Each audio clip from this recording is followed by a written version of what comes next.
guys, welcome back to my channel. So in this video I want to talk about kind of how I've managed to re-thicken my hair, but I'm going to just be sharing just one thing that has really helped me grow my hair back thicker and longer and all that. So let me do a 360 just so you can get a good look at my hair, okay?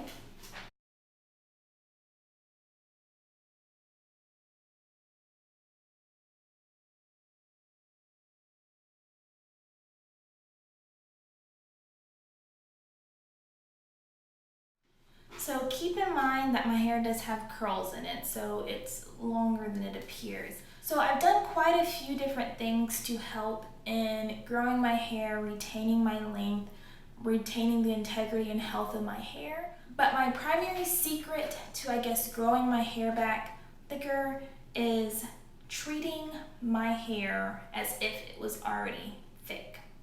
So the first thing that I did was I had to trim off the thin ends because keeping thin ends just causes more problems than it does good.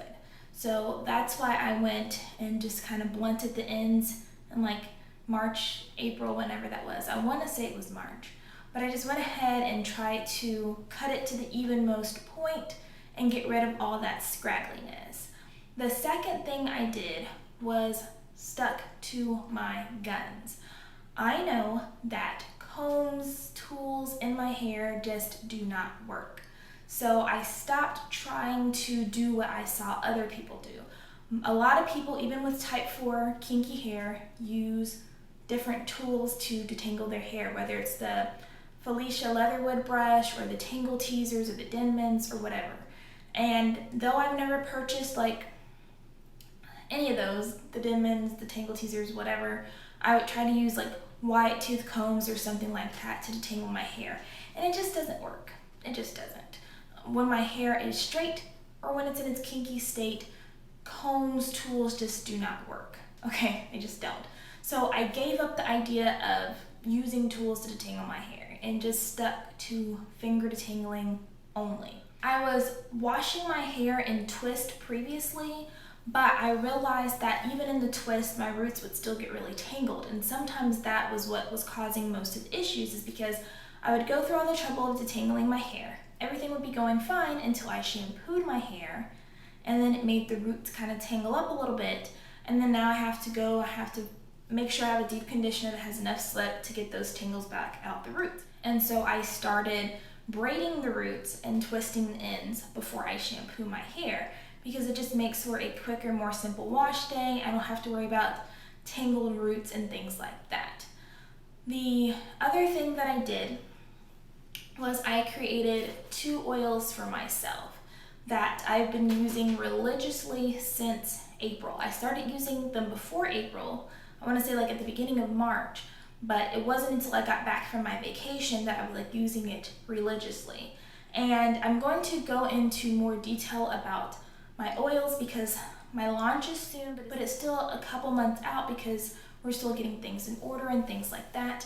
But just to give you some backstory on why I created it anyways in a very like quick manner, is I was inspired after doing the rice water challenge where I was using the rice water as leave-in. It was a very popular thing going around. I wanted to try it to see if it worked. I do think I got some positive results from it, but I was like, I don't know. Then I saw a woman who was using rice bran oil instead of rice water as a challenge to see if it would grow her hair in the same manner. So then I was like, It first started out as, well, let me make a hair growth oil. I wonder what I could come up with that will grow my hair. But then I thought, okay, well, that's not really the issue because my hair grows. If you've been following my channel for a long time, you've seen that my hair grows, I cut it, my hair grows, I cut it, my hair grows, I cut it. The problem is, as my hair is growing, I'm doing things to break my hair off and it's thinning. So once it starts getting to a certain length, it would start thinning. And I don't know if it was related to like my poor hair practices, like I always mention, trying to do those wash and goes, using the tools, yada yada, or if it had something to do with like all my vitamin deficiencies and stress. I don't know. But I was like, okay, the problem is not my hair growing.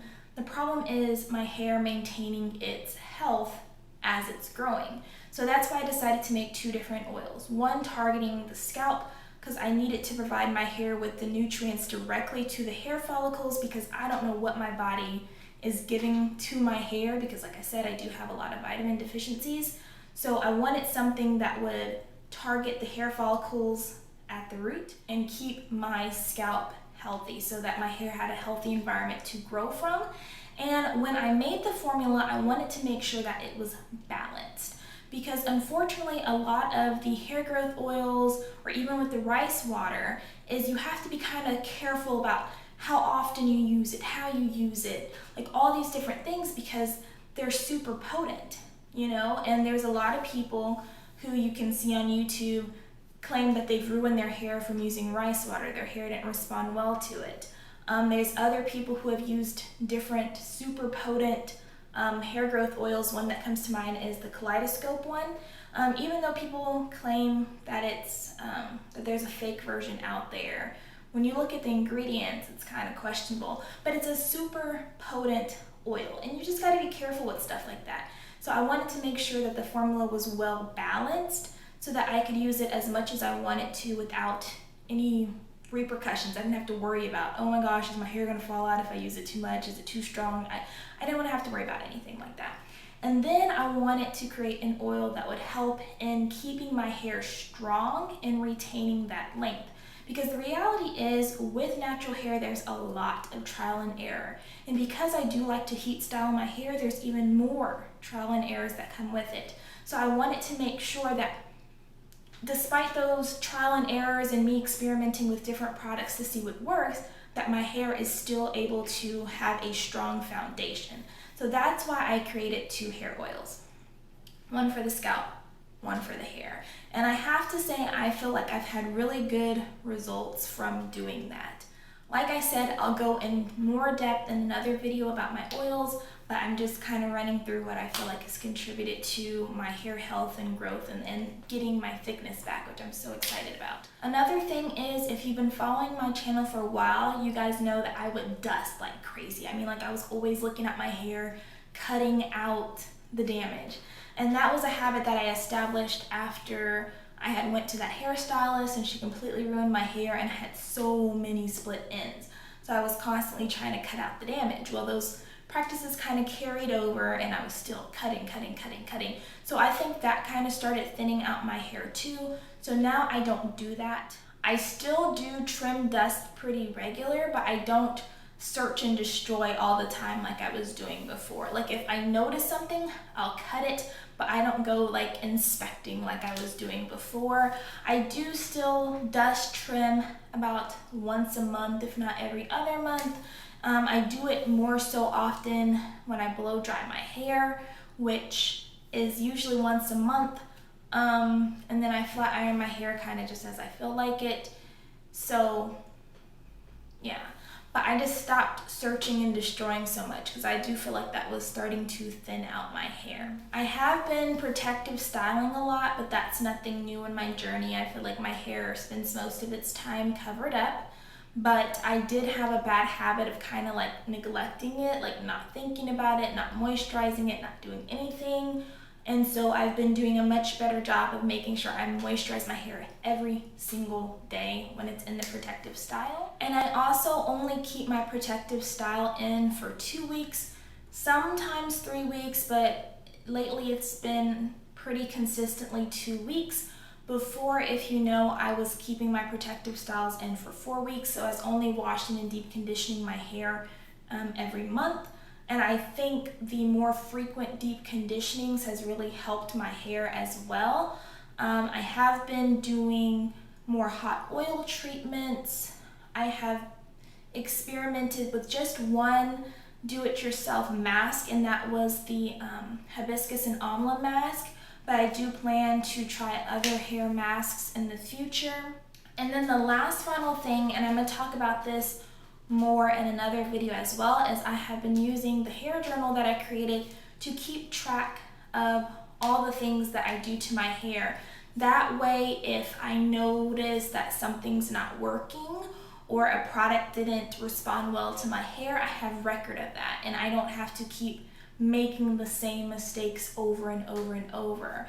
Also, if I think, okay, maybe this combination would be good together, I can write it down so I don't forget. But all in all, those are probably the main things that I feel like I've done to help grow my hair and get my thickness back.